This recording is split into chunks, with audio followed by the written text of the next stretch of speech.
He's a true pioneer. He's the grandfather of the Maine hemp movement. You're going to miss him? Oh, yeah.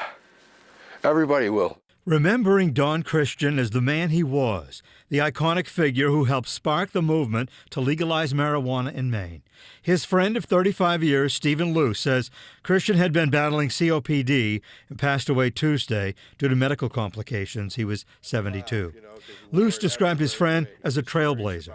He didn't believe that, weed was something that people should be treated poorly over as they were. He wanted it to be comparable to alcohol and other substances, that were legal. Christen founded Maine Vocals in 1989 as a grassroots organization dedicated to ending prohibition of cannabis.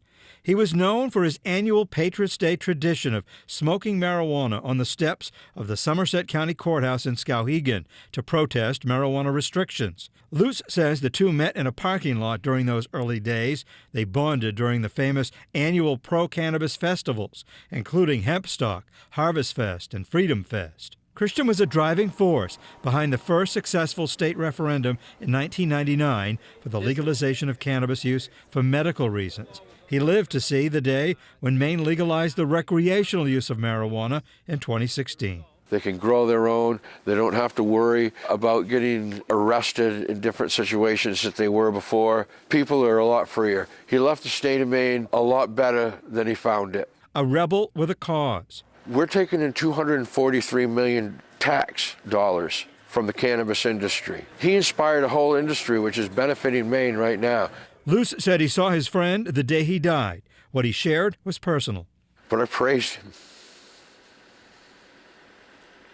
for his activism and what it brought to Maine.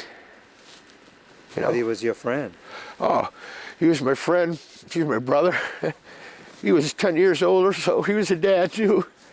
Christen leaves behind 2 daughters and several grandchildren and great-grandchildren. The family is thinking the best way to remember him is by waiting until the summer for a music festival at Freedom Field in the town of Harmony. I'm Jim Keithley for Maine's Total Coverage.